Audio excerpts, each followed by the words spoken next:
tahu. Kira-kira apa yang diketahui Bu Neneng? Emang tahu Bu Neneng sampai segitunya tentang penelitian uang Hambalang? Mungkin diarah-arahkan atau dipaksa untuk tahu. Tapi yang tahu memang Nazarudin aja atau Neneng juga tahu sih masalah sebenarnya? Yang penting sebetulnya ya dari kasus saya ini, yang sangat penting untuk dimintai kesaksian adalah Pak SBY. Tetapi sampai sekarang Pak SBY belum dimintai kesaksian atau didatangi oleh penyidik untuk dimintai kesaksian. Padahal menurut saya Pak SBY itu saksi fakta yang penting, juga Mas Ibas.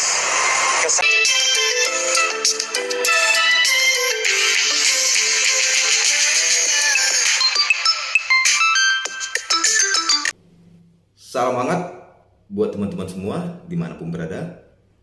Kembali lagi dengan saya Franky Utauruk.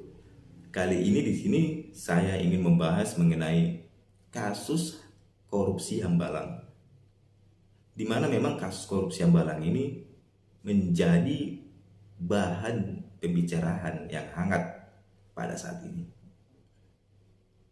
Memang kasus Hambalang ini, kasus korupsi Hambalang ini merupakan kasus yang sangat luar biasa pada saat itu, di mana memang akibat korupsi dari proyek Hambalang ini keuangan negara dirugikan mencapai sebesar 700 miliar lebih. Inilah kerugian negara sebesar 700 miliar lebih berdasarkan data BPK saat itu.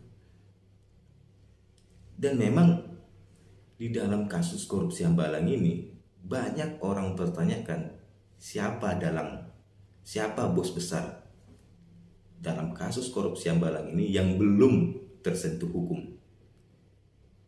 Inilah menjadi pertanyaan, di mana memang dari sekian banyaknya pertanyaan terhadap Angelina Sondang, ada satu pertanyaan yang inti, dan pertanyaan ini menjadi pertanyaan besar juga bagi orang yang mendengarkan pertanyaan ini, yaitu merupakan mengenai catatan terhadap Angelina Sondang, terhadap orang-orang yang telah menjerumuskan dia. Mengingat memang 10 tahun yang lalu ayah Angelina Sondang singgung bos besar yang menjerumuskan anaknya di penjara. Apakah ada catatan katanya? Inilah pertanyaan terhadap Angelina Sondang. Angelina Sondang sendiri menjawab bahwasanya ada catatan terhadap orang-orang yang telah menjerumuskan dia di dalam kasus korupsi Hambalang ini. Tetapi Angelina Sondang di sini tidak ingin membalas ataupun menceritakannya. Ini kan sangat luar biasa bos besar ini. Sampai segitunya, sampai sebungkamnya Angelina Sondang kan itu. Dan ini memang beralasan bagi Angelina Sondang tidak ingin mengungkap ataupun menceritakan siapa bos besar ini. Mengingat Angelina Sondang sendiri, dia khawatir bahwasanya apabila dia mengungkap siapa orangnya, terhadap keselamatan dirinya dan anak-anaknya pun dia khawatir. Inilah yang ditakutkan Angelina Sondang, sehingga memang dia tidak ingin menceritakannya. Ini kan sangat luar biasa. Dari sekian banyaknya orang yang menjadi tersangka kasus korupsi ini, mulai dari Ketua Umum Partai Demokrat Anas Urbaningrum, Bendahara Umum Nazarudin, sampai Wakil Sekretaris Jenderal yaitu Angelina Sondang diringkus, bahkan menterinya Andi Malarange ditangkap KPK juga. Menjadi pertanyaan orang seperti ini, dari ketua umum partai aja, petinggi partai, yaitu partai pemenang pemilu saat itu, partai penguasa saat itu, dia pemenang di dalam legislatif dan menjadi partai pendukung presiden yang menjabat saat itu.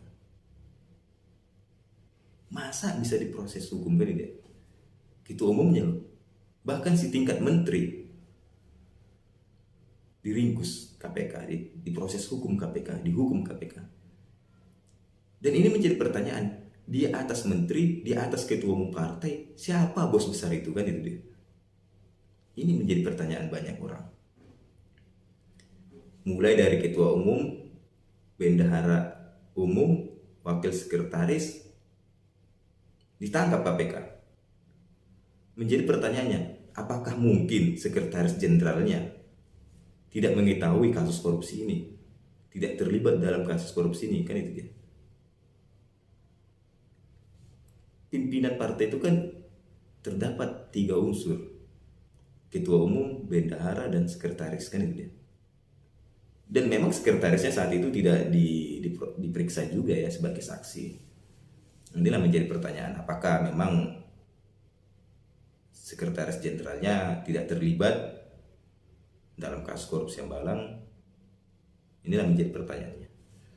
Tapi memang di dalam pertanyaan itu, Anas Urbaningrum pernah menyinggung bahwasannya ada 2 orang yang perlu ditanyakan pendapatnya ataupun diperiksa KPK saat itu, yaitu Ibas dan SBY selaku Dewan Pembina Partai Demokrat saat itu. Kata Anas, Ibas dan SBY ini memang mengetahui aliran dana korupsi kasus Hambalang ini, seperti dalam video ini. Selain dari dunia hukum, pemirsa, tersangka kasus pencucian uang dan gratifikasi Hambalang, Anas Urbaningrum meminta KPK memeriksa SBY dan Edi Baskoro Yudhoyono atau Ibas terkait kasus yang menjerat dirinya. Anas menegaskan kesaksian SBY dan Ibas sangat penting dalam kasus tersebut. Anas mempertanyakan sikap KPK yang belum memanggil SBY untuk diperiksa sebagai saksi dalam kasusnya. Menurut Anas, SBY yang ketika itu menjabat Ketua Dewan Pembina Partai Demokrat juga tahu seputar Kongres Partai Demokrat 2010 di Bandung. Diduga ada aliran dana korupsi Hambalang untuk biaya pemenangan Anas sebagai Ketua Umum Partai dalam Kongres tersebut. KPK hari ini kembali memeriksa Anas Urbaningrum terkait kasus tindak pidana pencucian uang TPPU. Pemeriksaan terhadap Anas merupakan penjadwalan ulang atas pemeriksaan Rabu lalu. Selain Anas, KPK juga memeriksa istri Nazarudin, Neneng Sri Wahyuni sebagai saksi kasus pencucian uang dengan tersangka Anas Urbaningrum. Namun menanggapi pemeriksaan Neneng, Anas mengaku tidak mengetahui kaitan pemeriksaan Neneng dengan kasus yang menjeratnya. Saya nggak tahu. Kira-kira apa yang diketahui Bu Neneng? Emang tahu Bu Neneng sampai segitunya tentang pencucian uang Hambalang? Mungkin diarah-arahkan atau dipaksa untuk tahu. Tapi yang tahu memang Nazarudin aja atau Neneng juga tahu sih masalah sebenarnya? Yang penting sebetulnya ya dari kasus saya ini, yang sangat penting untuk dimintai kesaksian adalah Pak SBY. Tetapi sampai sekarang Pak SBY belum dimintai kesaksian atau didatangi oleh penyidik untuk dimintai kesaksian. Padahal menurut saya Pak SBY itu saksi fakta yang penting, juga Mas Ibas. Kesan saya juga sama dalam kasus Bank Senturi.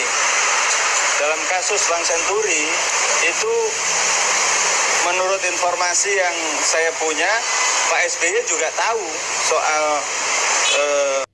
Inilah menjadi pertanyaannya, kan itu dia. Apakah mungkin Ibas dan SBY ini terlibat di dalam kasus korupsi ini? Inilah hebatnya kasus korupsi Hambalang. Sampai-sampai memang kekhawatiran Angelina Sondang ini yang dia takut keselamatan terhadap dirinya dan keluarganya terancam sama dengan apa yang dinyatakan oleh, yaitu meminta agar SBY tidak mengganggu istri dan anaknya. Inilah hebatnya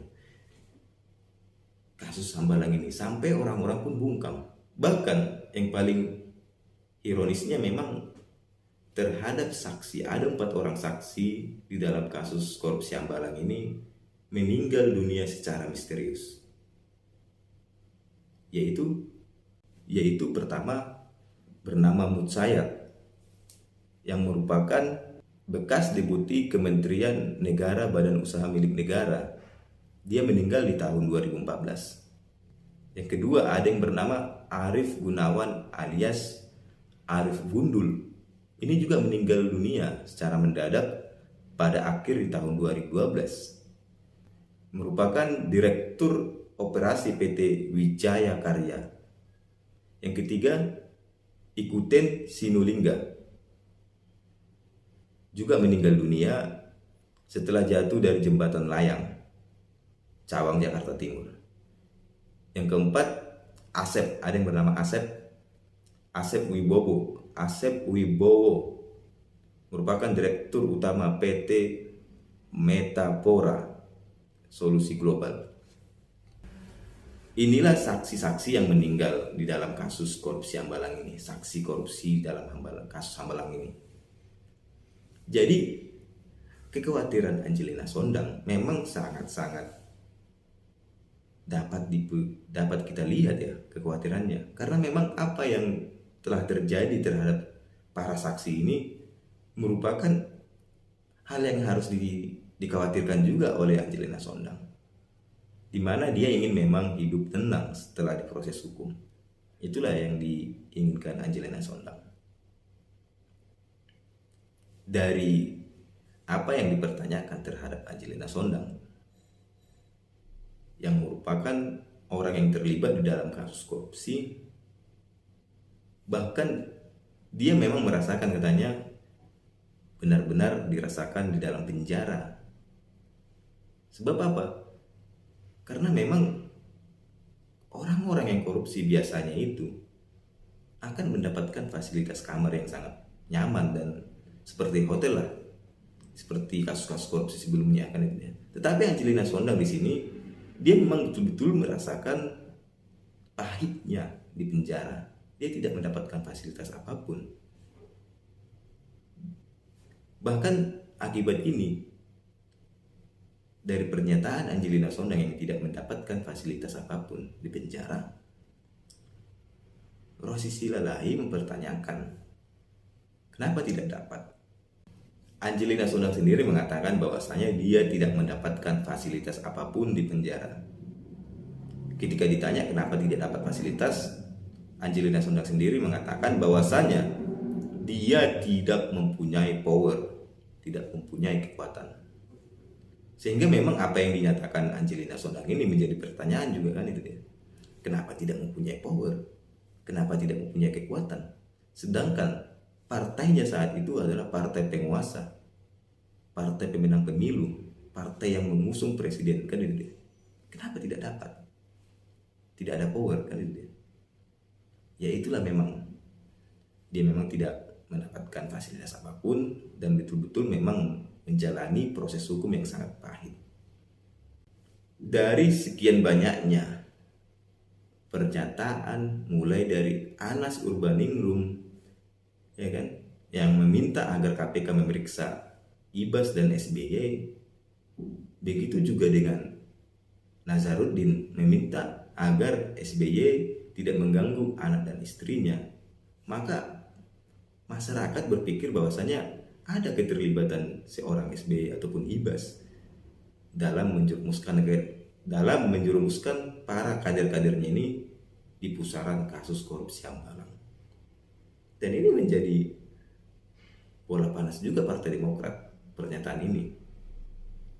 Sebab Partai Demokrat apabila memang isu-isu ini masih berkembang, ya kan? Di dalam pemilihan di tahun 2024 ini bisa-bisa saja Partai Demokrat ini tidak lolos ke Senayan, ya kan? Menjadi partai yang tidak lolos Senayan, dan ini memang menjadi citra buruk Partai Demokrat nantinya. Ini kan isu ini harus dihentikan lah. Ataupun memang KPK harus perlu juga usut kembali kasus korupsi Hambalang ini. Di mana memang berdasarkan pernyataan-pernyataan orang yang terlibat dalam kasus korupsi Hambalang ini, ada orang kuat yang belum tersentuh proses hukum, belum diperiksa oleh KPK dan belum diproses hukum dan diadili. Memang harusnya KPK juga ikut turun tangan di sini, diperiksa kembali kasus-kasus Hambalang ini agar kita juga masyarakat tahu letak masalahnya, siapa sebenarnya dalangnya. Apakah betul cuman Anas Urbaningrum, Nazarudin, Angelina Sondang, dan Andi Malarangeng yang ikut di dalam pusaran ini? ataukah ada pihak lain yang ikut tetapi belum bisa diproses karena memang punya kekuatan yang sangat luar biasa. Demikian saya ucapkan terima kasih. It's caught in the crossfire.